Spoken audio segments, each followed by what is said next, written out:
If you're a regular reader of the New York Times and you've come to understand China just a little bit better, odds are you've encountered Edward Wong's reporting. After a 4-year stint in Iraq, filing award-winning coverage of the war, Wong spent almost a decade for the Times in China as a correspondent and Beijing bureau chief.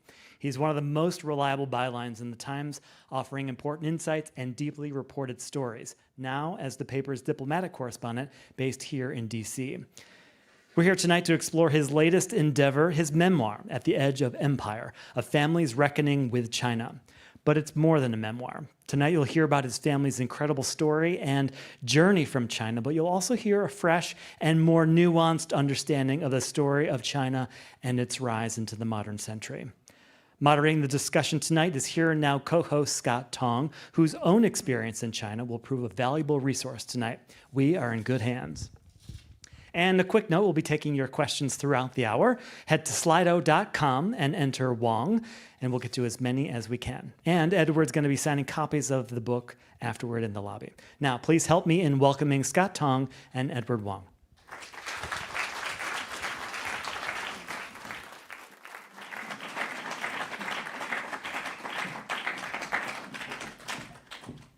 Good evening, everyone. It is a timely day because Edward Wong's book just dropped yesterday. Is that right? So I believe we have books for sale, and I love this book. So you're in for a treat to hear from Edward and his story.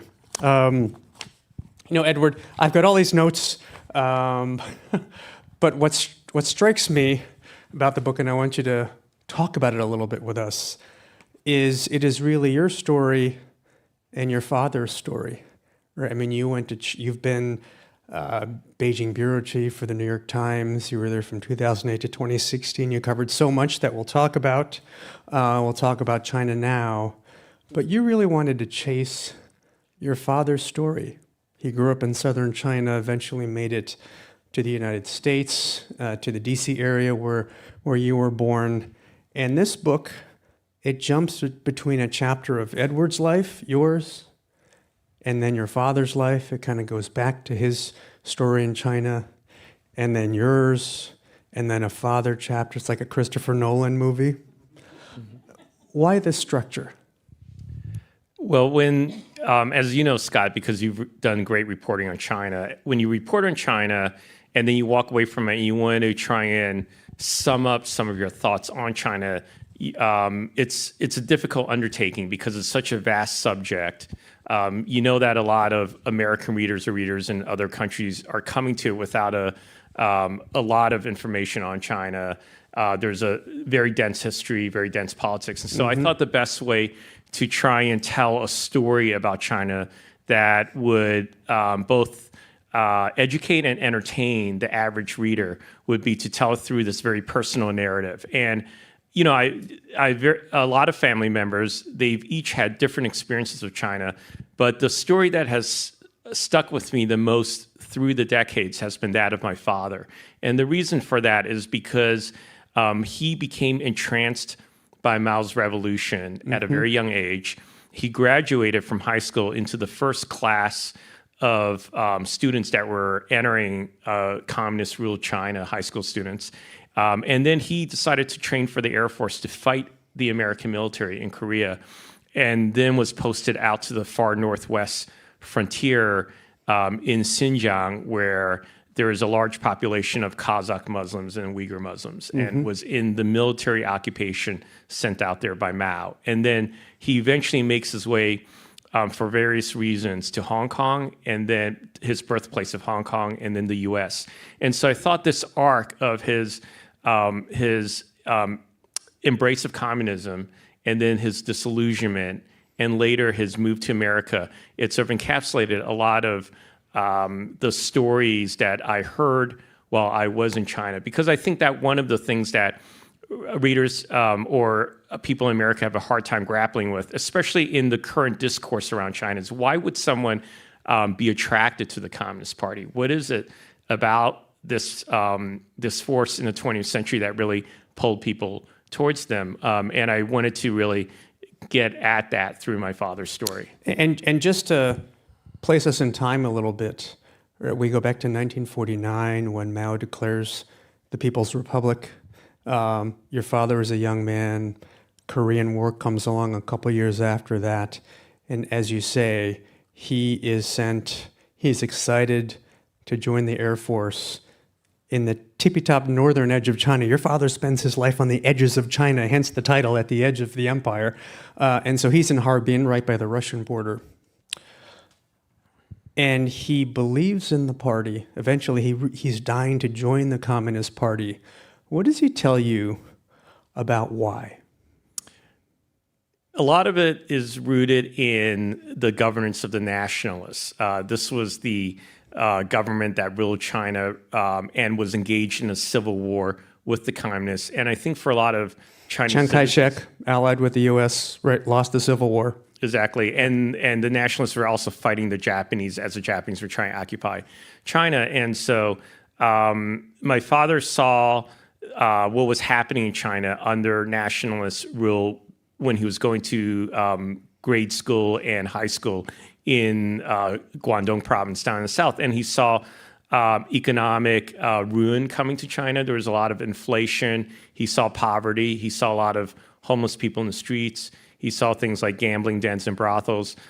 These were things that many Chinese citizens saw at the time, and they attributed this to misgovernance by the nationalists, as well as corruption at both the level of local officials as well as the leadership of the nationalists. Also, at the time, many Americans thought the nationalists were a government that seemed aligned with American ideals, when in fact, as we know, it was a very authoritarian government, and that people felt weren't working for them. And my father felt the same way as he heard about their governance and also heard about the revolution that Mao wanted to bring about in China. And so I think many citizens really embraced those ideals that Mao was putting forth.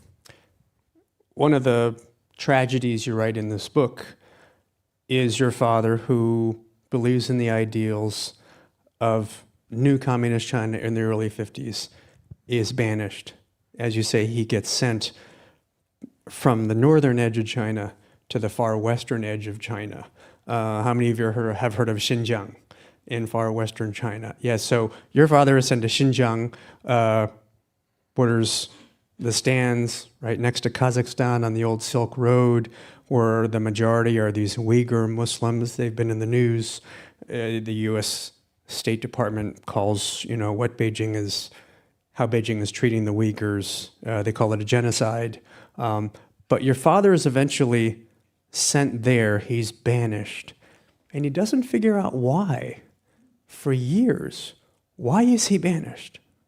Right. Well, he doesn't know exactly why. The move comes when he's in an Air Force academy in Manchuria, and then some months into training for the Air Force, he gets told by officials, "You won't be going to fight against the Americans. Instead, we're sending you with the Army, not with the Air Force, out to Xinjiang."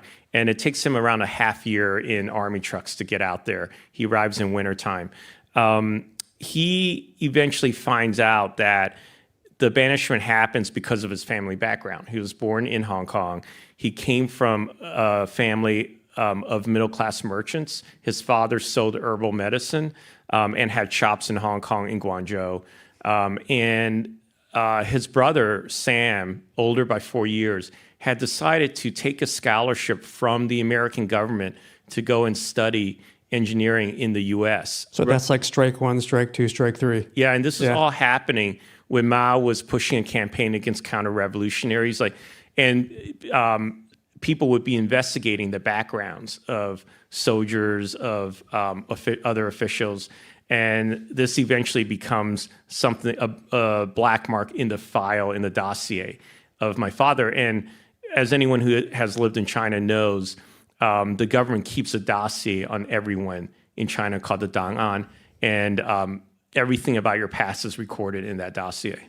It's fascinating. He recovers his档案, right? He finds his dossier and he finds it. It is a fascinating story of your father, and I understand a lot of your chase for this begins, you go back to the Wong village after the New York Times sends you to China in 2008, before the Olympics. China's coming out, as they say. Remind us of the China you landed in 2008. So different from today, yeah? Yeah, the same type of China that you experienced, Scott, which was, I think for many of the journalists who are moving to China in the mid-2000s to late 2000s, we felt it was a very heady time. China's economic boom had been going on for some years now at, anywhere from 9 to 10% growth a year. The cities were booming. I first gone to study there in 1996, and the China I saw when I returned in 2008 was completely different than what I saw in the late 90s. I think everyone thought that something like the Olympics was basically the coming out party for China. And of course, at that same moment, you have the economic crisis that starts in American financial institutions and really sows turmoil throughout the world. And I think for anyone looking at that, especially if you were based in China, you saw that and you saw, oh, here's American misgovernance creating havoc around the world. And maybe the economic system of China is a viable alternative to what the Americans are doing. I had also personally come from covering the Iraq War for 3.5 years. And I was, in that sense, I had become very disillusioned with American foreign policy. And I felt that there must be some alternative vision in the world to this sort of bellicose, aggressive posture that U.S. administrations could take in various parts of the world. So you're living in Beijing, New York Times correspondent. Beijing is where you get married. Eventually you spend 8 years there. Your daughter is born in Beijing, of course, the center of power, political power in China.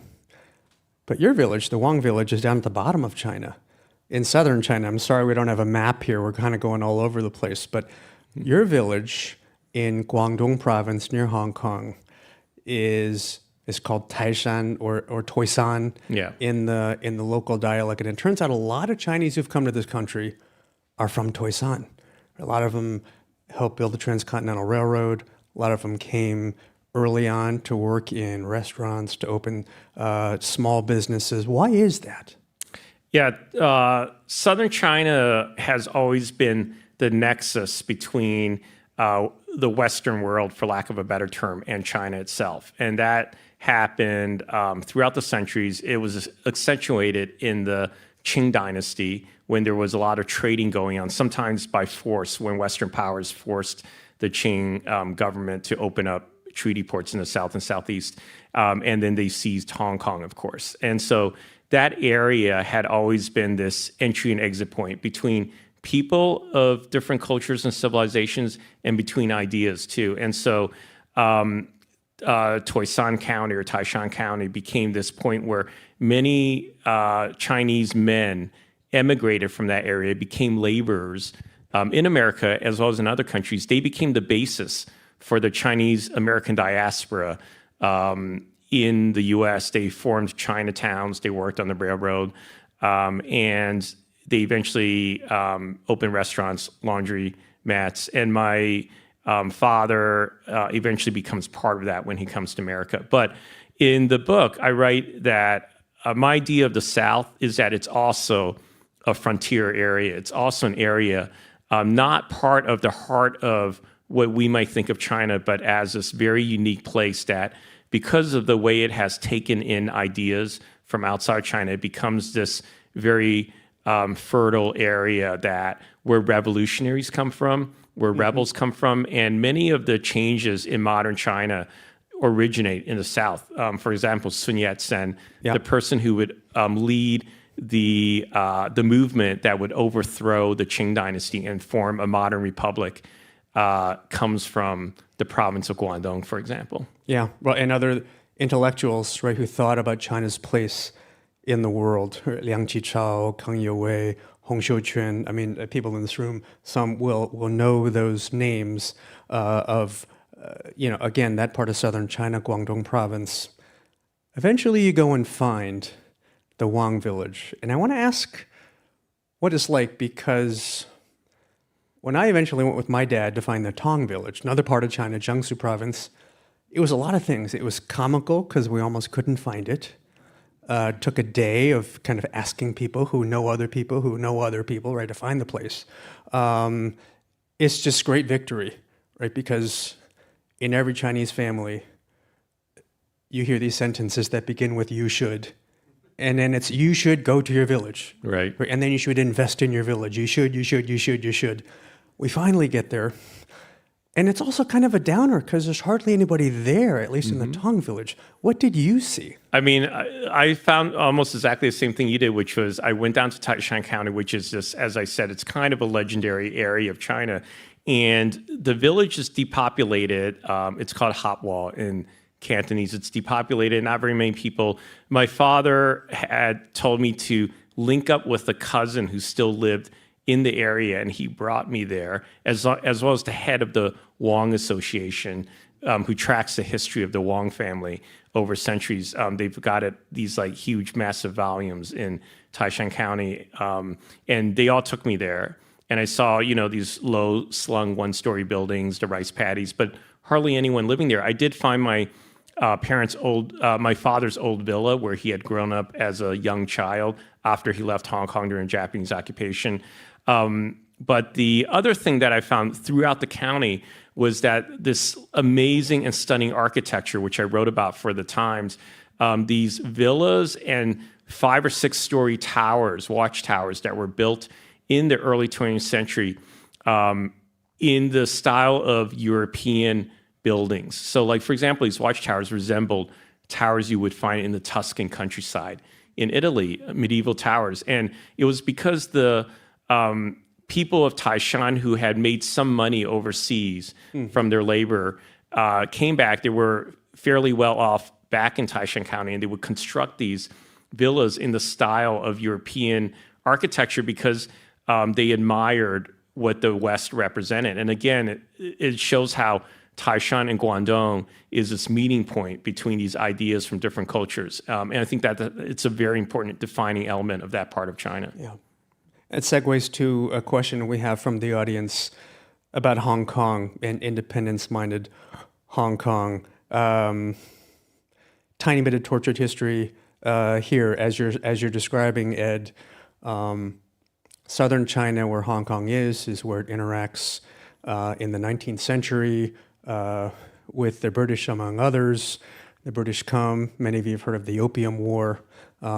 After the Opium Wars, 2 wars, the British come to control Hong Kong. So it becomes one of the most kind of outward-looking places, right, in China. My mom was born there. You write a lot about Hong Kong, how it is this very unique crossroads kind of jewel of Asia, which brings up this question we hear a lot of the independence-minded Hong Kong. Is the South more broadly still a home for radical ideas? That's a hard question to answer. I do think that the South is, generally speaking, a home for more liberal ideas. And I think that's true not just in Hong Kong because of its special status, but also in places like Guangzhou, the capital of Guangdong province. And when I was a reporter in China, for example, there were these newspapers that were being published in Guangzhou, which I'm sure you're familiar with, Scott, that were more aggressive, did more investigative reporting, and they became an obsession with some of the leaders in Beijing who wanted to really shut them down or at least exert greater control over Southern Weekend when I was there. Yeah. Exactly. And I think that, and then, for example, there's even these ideas of like subnational movements around language and culture. There were protests in Guangdong when I was there because they wanted to preserve the use of Cantonese in television channels, like news broadcasts on TV, while at the center in Beijing, they were trying to impose Mandarin-speaking news broadcasts in the area. And that fight over language and culture is very important. It's like a key thing in control across the Chinese polity, whether it's in Guangdong, in Tibet, in Xinjiang, in Mongolia, and that's documented throughout the book. And the Cantonese see themselves as this very unique culture down there. Mm-hmm. Not to mention the city of Shenzhen, right, where the entrepreneurial place very new city in China. It's something like 30 some, maybe 40 years old. Right. Now it is the home, you've heard of BYD, right? Gigantic battery and electric vehicle company. DJI, the biggest drone company Right. in the world. Huawei is based in Shenzhen. I mean, it's an exciting place to go to when you go visit it. Let's stay in Hong Kong. And at the end of your book, before you move back, well, actually, after you move back to the States, you go and report on Hong Kong and these defining protests in 2019. And I remember that because I was actually in Shenzhen doing stories on Huawei. And I hired a Hong Kong resident to help me do translation. She was a Hong Kong journalist.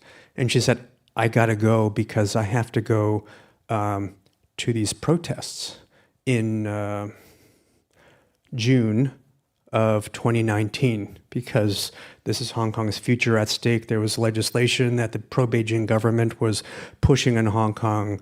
Eventually, it's something like 2 million people. Yeah, I think you're there in 2019, kind of pushing for Hong Kong's historic freedoms, right? Freedom of the media, freedom of expression. Eventually, it leads Hong Kong down the road to where it is now. What do you remember seeing in 2019, of course, 2020 and 2021, when things totally change? Right. I want to just touch on Hong Kong 1997 very briefly first, because the second chapter in the book talks about my first encounter with Hong Kong, which is I went there as a grad student in 1997 to do some freelance reporting on the handover. And I stayed with my cousin Eugene, who is here in the front row right now. And Where are you, Eugene? He was working as an executive for Polaroid back then. And I spoke with him and with many people in Hong Kong, and there was this question of whether Hong Kong would change under communist rule. And the verdict was out at that point. People really thought, oh, maybe there's a chance Hong Kong may change China, that the freedoms that Hong Kong has would exert an influence on the way that the party approaches governance. And we may actually see that creeping into the policies of the Communist Party. Now, fast forward to 2019, and we know the exact opposite is happening, that the party was ready to bring Hong Kong to heel by imposing this law, which I think that, there was some back and forth about whether they might pull back on the law once the protests started. But the protests got momentum.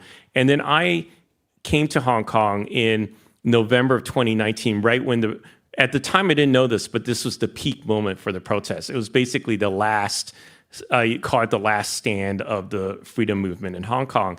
And it boiled down to the universities, that students had and other young people had taken a stand at the universities after a few days of huge street demonstrations. And the officials in Hong Kong were willing to send police officers into the universities, which was seen as violating this unspoken rule that the universities were these almost sacred spaces. Mm-hmm. And this is where the protesters made their last stand. And once the officers flushed the students out of the universities, the protest movement never really picked up again. At the time it was dramatic. Police were firing tear gas everywhere.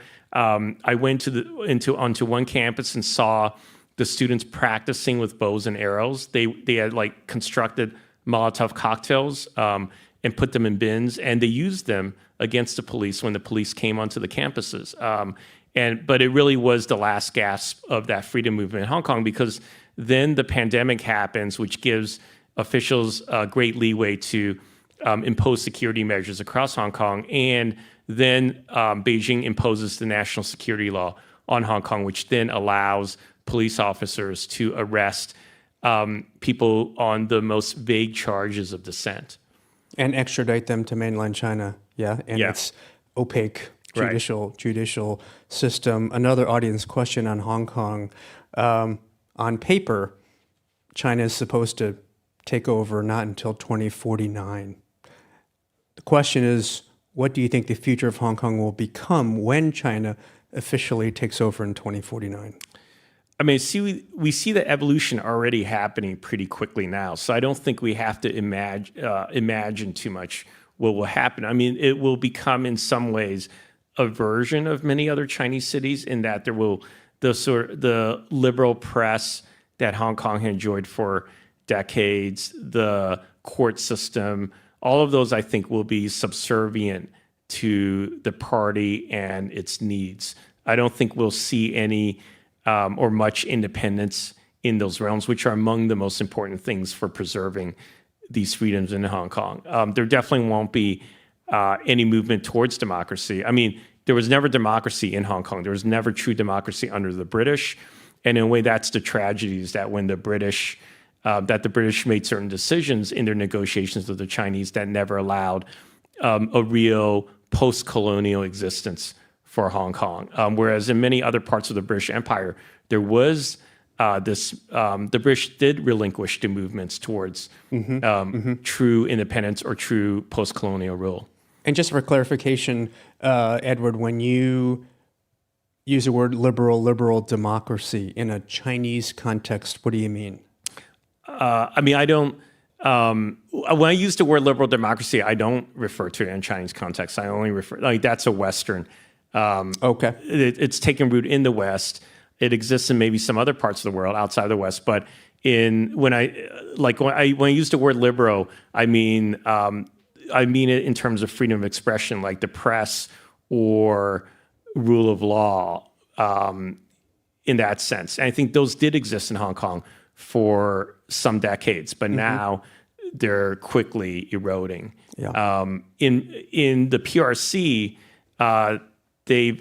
sometimes you see flashes of that, as we talked about in Guangdong province, but they've never existed nearly to the same degree as they did in Hong Kong at one time. I want to ask about the Communist Party, how it has handled these places kind of on the border, at the edge of empire, as your title says. You've talked about Hong Kong.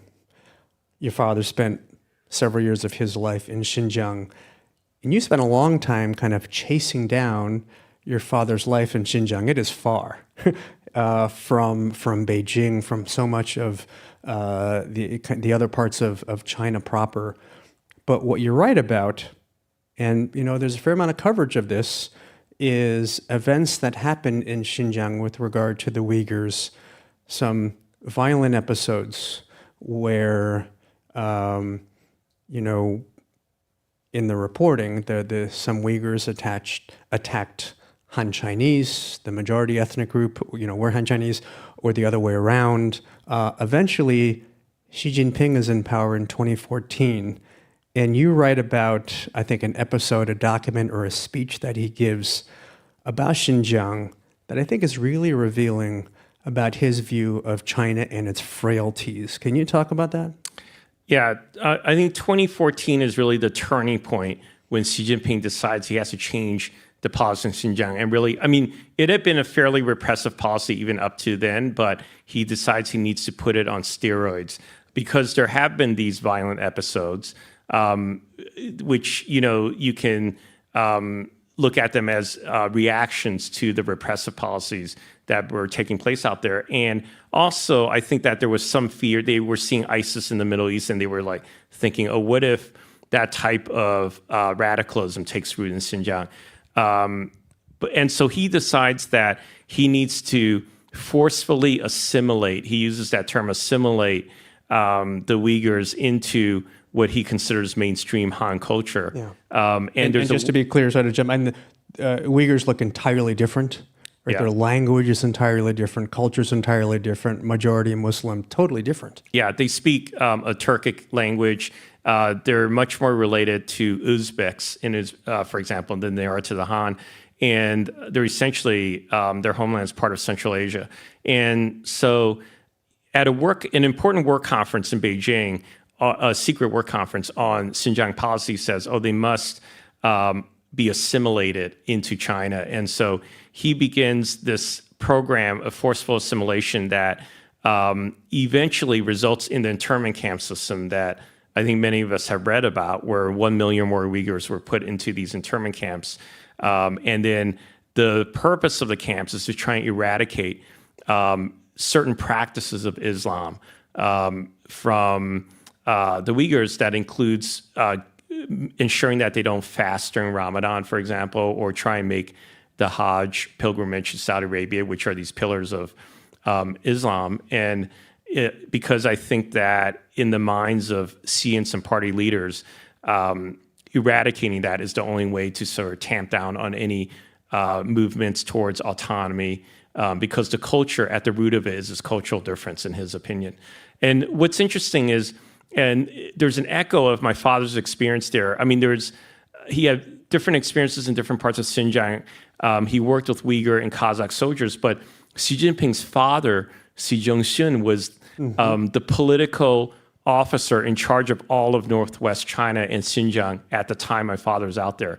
And Mao, in the early 1950s, ordered Xi Zhongxun to try and take a softer approach to Xinjiang, because Mao was afraid that there would be these fierce insurgencies that would start if they didn't try and attract the local leaders into the fold of the party. So he wanted the elder Xi to take a softer approach and remove these hardline generals that have been taking more repressive approaches in Xinjiang. So there's stories of what the elder Xi did out in Xinjiang, and then I reported what the younger Xi was doing. Yeah, of course, the younger Xi takes the hardline approach. He brings in a person to manage Xinjiang, Chen Quanguo, who had managed Tibet, also with an iron fist. And I guess the broader question is, you mentioned autonomy and this fear that Beijing may have of autonomy in these regions. You have a chapter about Tibet. You have a couple chapters on Hong Kong. You have a lot on Xinjiang, on the edge of China. Why does autonomy matter so much to the Communist Party? Well, Why does the Communist Party fear that so much? Yeah. And it's interesting because, I mean, we use this word edge, but in a way, they're central to, in my opinion, these are central to the Chinese conception of empire, or at least the conception of empire or of the great nation that the communists have formed in their heads based on the rule of the Qing dynasty, essentially. So the Qing dynasty were these made of these Manchu rulers from the northeast, Manchuria, where my father trained for the Air Force. And they formed this immense land empire that took in Mongolia, Tibet, Xinjiang at various points. It was larger than anything any Chinese emperor had done before. And in my opinion, the China that we see today is the last existing Eurasian empire, because the Qing formed their empire at the same time that the British had their sea empire around the world. Mm-hmm. The Ottomans, based in modern-day Turkey, had their empire that stretched across the Middle East. You had these vast empires around the world. They all crumbled because, essentially, because of the world wars.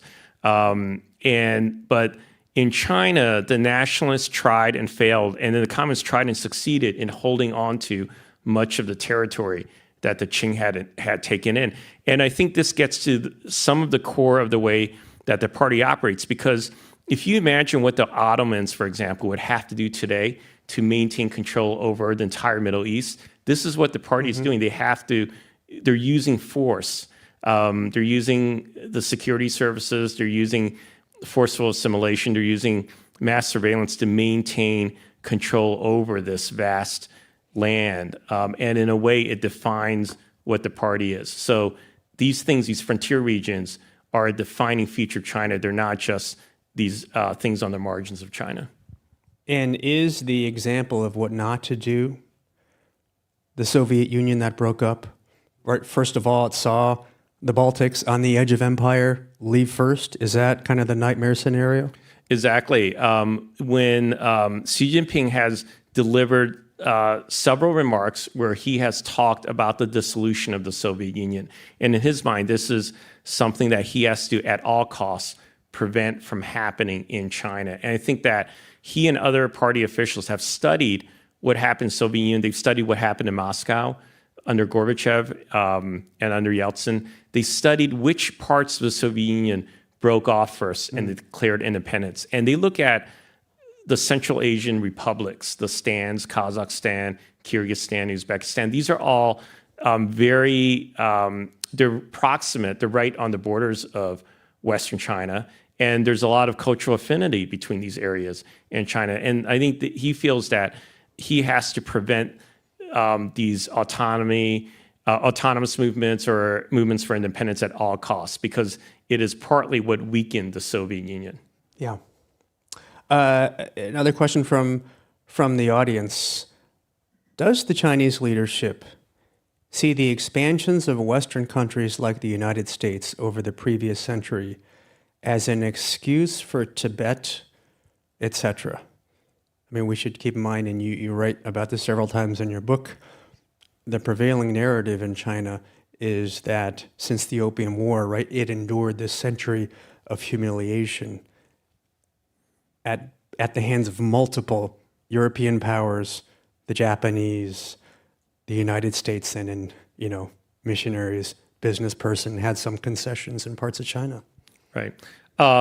Scott, you know this as well as I do, which is when Chinese officials and the foreign ministry talk about the criticisms that they receive from the United States and other countries of their policies in the West, they throw that back at Americans and they say, look what you did in the Western U.S. They do use that rhetoric. And it's sort of like a form of whataboutism. They're like, what about what you did? And instead of acknowledging the modern day critiques of that Western expansion by America, they use it as almost a justification for what the policies that they're imposing out West. And it's a difficult question because, of course, we look at what America has done, and nowadays we're trying to grapple with these very dark parts of American history more openly than we did before. But the communists do see it as a moral foundation that they can place their own expansion on. I want to ask you about reporting in China. You write about a couple instances where you're visited by police when you go to certain parts of China. In some cases, they escort you out of town. What was your most dramatic, exciting, scary episode with the authorities? Right. I have to say, let me preface this by saying that for a foreign reporter in China, we're not nearly at as much risk as the Chinese reporters you work with. Every bureau in China has Chinese reporters that they employ and that are at much greater risk because they're Chinese citizens. And oftentimes, police officers or security officers will approach these Chinese reporters secretly and tell them to go have tea with them, which is a euphemism. That it means come answer questions. Right. Mm-hmm. It means that they're about to be interrogated by these officers in some private location. And the officers are basically trying to recruit them to be spies and to tell them exactly what's going on in our newsrooms.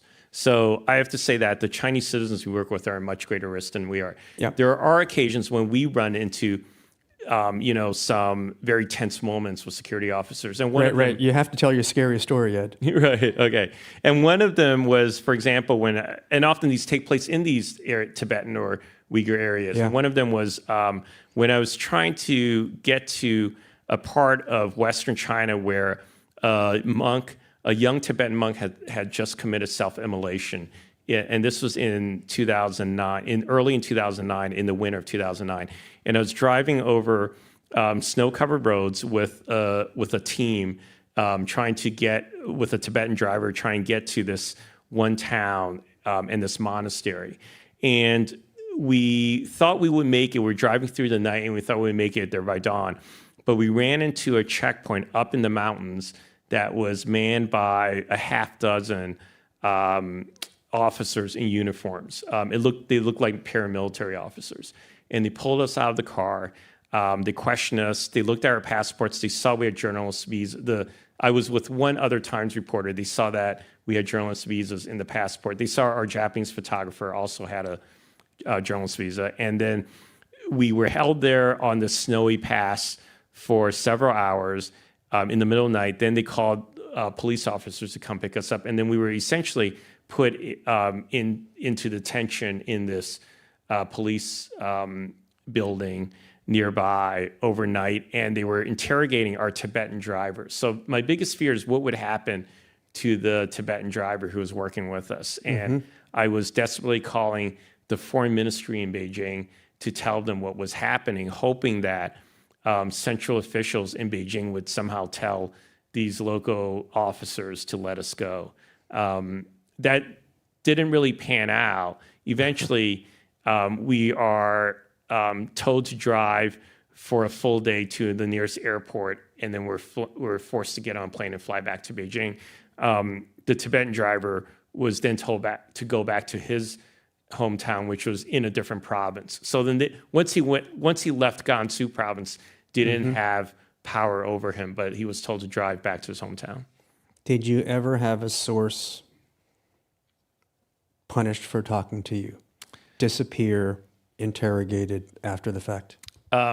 Yes, and this is an episode that has weighed on me that I thought a lot about. And I mean, there's been several episodes where sources have been approached by officers after talking to us. Some have been mild, but the most serious case was, again, in a Tibetan region of China, where there was a young man, Tashi Wangchuk, who was an entrepreneur who sold things online, and he was actually featured by the big internet company Alibaba as a model entrepreneur in Western China on promotional video that made. He had contacted a friend of mine and said, "Oh, I'm trying to. I need to bring a legal case against local officials in this Tibetan region because the local officials were starting to eradicate or take out the teaching of Tibetan in many classrooms in his region. He was very concerned about the future of Tibetan culture. And so he wanted to bring a court case against officials. He wanted to bring this in Beijing. He also wanted Chinese media to cover it. So he was going around Beijing. He met up with my friend in Beijing, told him about this, was going around Beijing trying to get both media coverage for his case and then file a case. He failed, of course. And then he said, I need to go. He told this friend, I need to go to the Western media because unless I can get this story out, China will always ignore the plight of Tibetans. And so my friend introduced us and introduced him also to a videographer for the Times, Jonah Kessel. And eventually, Jonah made a video that featured Tashi. I did a story on the weakening of Tibetan language education in the West, where Tashi was quoted, though he wasn't featured in the print story. And then a few months after the story and the video both appear, he is detained by police officers, eventually put on trial. The documentary that Jonah produced was used as evidence in the trial against him. The charge was trying to incite separatism. And then he eventually spends 5 years in prison. And he got out a few years ago. And apparently then he immediately goes back to advocating openly for Tibetan language, Tibetan language education. He does it online. He goes around giving talks. It doesn't sound like that they have broken his desire to do this, which I thought was kind of incredible. You say it still weighs on you. Would you have done anything differently? When we talked to him, we made it very clear that there could be repercussions if he decides to go on the record with his desire to bring this case against local officials. And we said, we don't, obviously in print story, we don't have to use their name. In the video, we could take certain measures like, black out your face, change the voice, things like that. He said that unless he goes on the record, then it would lack power. He says he chose to go. To go on the record, and he's lived in China under the system for a long time, and he's been seeing what's happened in Tibetan regions, the much harder measures that Chinese officials started taking in 2008 when they put down an uprising across the Tibetan plateau, and then also in 2009 he saw the start of this wave of self-immolations by Tibetans who were trying to protest against these repressive policies. So I think that he felt this was his way of contributing to the cause, that he would be willing to take this risk to go on the record. And then Jonah and I and the editors had these long discussions about this. And we were like, he's insisting on going on the record. Is it our call to take this power that he wants to exert? It's his form of self-empowerment. And so we, again, have many discussions with him. And in the end, we decide that it's fine to let him go on the record. And he is completely confident in doing that, knowing that there could be consequences. Yeah. Audience question related to this. Do you, Ed Wong, have concerns about returning to China over what you have said or reported? I don't, this is a big question mark. When you're working in a system like that, you really don't know what they could do to you. But I think that, I went back to China last year. They know my body of work on China. They've seen all my reports. A lot of the material in the book will not be new to them. They've seen some of these reported over the years, and they've still granted me visas to go back. I went back with Secretary Blinken to cover his diplomatic trip a year ago. I interact with Chinese officials in the Chinese embassy in Washington. We have meetings on record and off record. And when I asked for comment for stories, they replied to me. So I am still hopeful that I can go back to China. I mean, I wouldn't want to be barred from China. It is very difficult for any journalist right now to get short-term visas to go report in China. So, for example, I went back with Blinken last year, but outside of these diplomatic trips, it is very rare for journalists to get a visa to report for, say, 1 week or 2 weeks in China. I have heard of some cases of it happening, but it's not common. Do you worry about being an ethnic Chinese person in China? There have been cases of these so-called exit bans, right? Ethnic Chinese, their passports are of another country. The view, it seems, of the Chinese government is, well, they're ethnic Chinese, so they're one of us, so we can keep them here. Right. This has happened with Canadians, Americans, Australians. I don't think too much about that. I mean, I'm very aware of these cases. I've reported on them, but I don't let it weigh on me. I don't think, because I'm Chinese American, they'll treat me differently. Otherwise, I think there would be too much paralysis, and I would be second guessing a lot of choices I make. I have to trust in the fact that there's still the fact that I have an American passport, that I was born in Washington, D.C., still, puts up barriers to them thinking of me as a Chinese citizen, that they wouldn't think of me in those terms, and that they wouldn't treat me in those terms either. So I think that to do jobs like the ones we do and report on China, we have to think that way. Yeah. Best evasion tactic you came up with when you were in China? Do you ever have a victory of, I feel like we all kind of do. Right. I mean, Scott, you might have had the same experience. I think that the fact that we are Chinese American, or that we look Chinese, is essentially the best evasion tactic. I mean, I could walk into places, it could be a courtroom, it could be, a factory, it could be any type of setting like this. And as long as I spoke a decent level of Chinese, I could get around and talk to people, and a security officer would not notice me in the same way they might notice one of my Caucasian colleagues who might be walking around. So yeah, I don't feel like I had to take huge measures to really get into places. I think that looking Asian or looking Chinese and speaking the language is a huge advantage in working in China. I thought about this question the first time I went to report in China in 2005. And I was going to go to Sichuan province, around there. And I don't speak the local dialect there. So I hired to come with me a young college student who is from there and can translate. And her English name was Rachel, because she had seen every episode of Friends. Right. Like many Chinese have friends. A lot of Chinese learn their English watching Friends. Yeah. And at one point she said, I want to ask you a personal question. Who's your favorite character on Friends? But I was talking to Rachel, making this plan to go to Chongqing or I guess it's an independent jurisdiction right by Sichuan province. And I said, I want to totally fit in. And I want to, get whatever haircut, whatever clothes to kind of fit in. And she goes, no way. They will always be able to tell. Just by the way you walk, just by your eye contact. She goes, good luck. Right.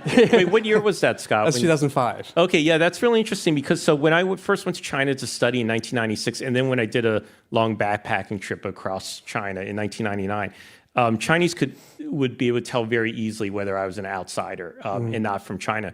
But from 2008 up until now, like when I go around, even to more remote parts of China, they think I'm from China. I'm not from that area, but they don't think I'm from outside of China because so many Chinese from the east and from the south, where it's wealthier, people behave differently than they might in a rural area, go through these rural areas and spend time there, like whether it's tourists or as workers or whatever. So I felt like there was a huge difference between the way I was perceived in the 1990s in China and the way I was perceived in the 2000s to 2010s. Yeah. Well, maybe that's why you were there for the New York Times and I was there for Marketplace. I think maybe you figured it out better. Audience question. What assumptions did you take with you as you went on this book journey? And how did your reporting challenge those assumptions? What surprised you? I mean, the main journey that I took in writing the book was delving into my family history. And I think the difficulty that I had was trying to figure out how my father perceived what was going on in Western China when he was out there. And in a way, like the assumptions that I formed were based on some of the early conversations I had with him when I was in my 20s. I felt that he probably didn't know much about some of the bigger picture issues that were taking place, sort of like the more repressive actions that the military had taken in parts of Western China to try and put down, say, Muslim insurgencies. And then I read some letters that he had written. I got these letters in my research from his older brother, Sam. And he had written these letters to Sam a few years after leaving Xinjiang. And in the letters, he has a very blunt assessment of what the military forces from Eastern China had done in the West. And he says that when he got out there, when he first arrived there in 1952, he says he realized Xinjiang was this crossroads of 15 or so ethnic groups, a very diverse place. And he said, but the one thing they had in common was an intense hatred of ethnic Han. And he doesn't attribute this to like some deep-seated cultural division that's taking place. He says this is because Han warlords and Han military leaders had repressed these people throughout the years. And that began with the warlords in the early 20th century and then the nationalist military leaders as they governed Xinjiang. And he said that this had led to insurgencies in parts of Xinjiang. So he was very aware of the tensions that existed at the time when he arrived out there. I think when he arrived, he was hoping that the communists would bring more just governance to the area, and he tried to play some role in that. But I think eventually, as we've seen over the decades, that governance never turned into this the type of governance that I think a lot of the people there would have welcomed. Good segue to this great next audience question. Your father, Ed, shared a lot with you about his story. And you describe him as father is not someone who revealed much when you were growing up. Was it hard for him? How did it impact your relationship with him? We should say your father is still around at 92, yeah? Yeah. I just saw him a few days ago. So I think like many Chinese immigrant fathers, he was very quiet about his past when I was younger. He worked long hours in a restaurant, came home very late at night. I rarely had a chance to really have long conversations with him. And I wasn't, at that time, I wasn't that interested in the background of China, like growing up. I was, obviously immersed in American life, high school culture. And it wasn't until I went to grad school. First, I studied Chinese in 1996 in Beijing. Then I went to grad school at Berkeley. And in one of the 2 masters I did, I took a lot of Chinese history and politics courses. And then that was when I came back to my childhood home and talked a lot to my parents about their upbringing in the South. My father mentioned his military service. He showed me a photo of himself in a PLA uniform that's on the cover. This is it here. Of the book. Yeah. He's got a cap on, and it's not apparent in the photo, but he's got a cap on that had a red star at one point on it. And so I learned those parts of my father's history. And then he got much deeper into it once I went to China for the Times and came back, because then I knew a lot more about these regions of China. I knew a lot more about Xinjiang. I knew what questions to ask him about his time out there. And I think he didn't hold back. He appreciated the fact, I think, that I was delving into this, because he feels it was an important moment in Chinese history, this change from the nationalists to communists and moving forward to today. And I think he felt that he lived this history, and he was enthusiastic about having me record it. He's also someone who's been obsessed with Chinese history, with party history, and so he would read these books about it in Chinese throughout his life. And I never understood that earlier on, but then I think because he himself is a big history buff, then he enjoyed talking about him being a firsthand witness and participant in history to me. There were times, I think, when he got frustrated or impatient with my questions, which is when I was trying to do the journalistic thing, which was to get to wring details out of him about daily life, for example, in these areas. Like, what did you eat? Like, what type of clothing did you wear?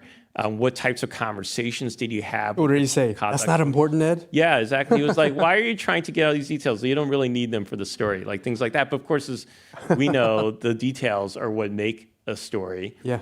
He was also, even though he would talk about generally the actions that he was taking out there, he also had a hard time delving into a lot of self-reflection or what emotional resonance those left with him. And so I really had to try and pull some of that out of him, especially moments like, for example, when he found the dossier that the party had compiled. And he found it in some file. He was assigned to the personnel department of a unit out in Xinjiang, and then he got the chance to look at the dossier that the party and the military kept on him. And then he realized, oh, this is why I'm not being promoted in the military and why I'm being barred from the party. It's because of my family background. So these were big moments for him, and I had to really interview him over and over about certain moments to really try and get bring out the emotional impact that those moments had on him. And just as a preface to my last question for you before we bring Stephen back up, the power of shame. I think in so many societies, but as I hear you talk about your father, I think about the different story of when I was interrogating my mom, as I was kind of looking into this and trying to chase my story, my family story. And she said, as we were learning about her father, who became a political prisoner and died in a labor camp in the Gulag in China in the late 50s, very shameful. He was considered a traitor. And my mom said, you shouldn't put this in the book. And then she goes with me to China. And we learn he was convicted as a collaborator. And then we learn from different people we talked to that collaboration is very complicated, that her father, who knows why he decided to work for a little bit with Japanese, or with Japanese occupiers. Perhaps he was threatened. Perhaps he was bribed, right? Perhaps his family had no food. He Perhaps he chose to do something for the Chinese people of Wuhan where he lived because he was in food distribution under the Japanese occupation. Who knows why he collaborated? Eventually, though, I'm sitting in a Shanghai cafe with my mom, and she said, you know what? A lot of Chinese families have this story, this shameful story, put in the book. Right. So it was just kind of this remarkable change. Ed, I want to ask you about something. You're right at the end of your book. You're right. China came to mean more than just a place where I had worked for a period. What did China come to mean for you? Well, Scott, not only is my my parents and ancestors, not only are they Chinese, but I also started my own family in China. I got married there with the Vietnamese American journalist. My daughter was born there in 2012, so she's considered a Beijing Ren, like a Beijing person. Yeah, a Beijing person. And so I feel like my immediate family is intimately tied to China, and I thought about China for most of my adult life. It's been sort of like the one constant throughout my adult life. And it's not only been the backdrop to the family, but then I thought about China as a political entity. I've thought about the way China is transforming the world. I've thought about the idea of China being ever present in the world, because essentially it has become that. And so it's become this all-encompassing thing where I think about all these cultural, political ideas that have formed around China. And the book is basically a summation of my adult life and trying to grapple with all of this. So in a way, there's this idea of China that's out there that I think that anyone coming from my background feels intensely, and I'm sure you feel that the same. You feel the same way too. Mm-hmm. You and I, Scott, we know many colleagues who are great reporters and are foreign correspondents, and they spend 5 years in Moscow, then they spend 5 years in Beijing, and then they spend a few years in Manila, for example. And these are postings to them. I think for me, and I assume for you, the time in China is much more than that. And like I said, I couldn't even have delved into the family history properly without having spent nearly a decade in China. And even now, when I became a diplomatic correspondent for the New York Times, China and U.S.-China relations and the future of U.S.-China relations has become a core part of my coverage. And I feel like these are questions that we grapple with every day. Edward Wong, read him in the New York Times and read At the Edge of Empire, A Family's Reckoning with China. Please join me in thanking Ed for joining us tonight. Thank you. All right. Stephen, come on up. Thank you. Another round of applause for Edward.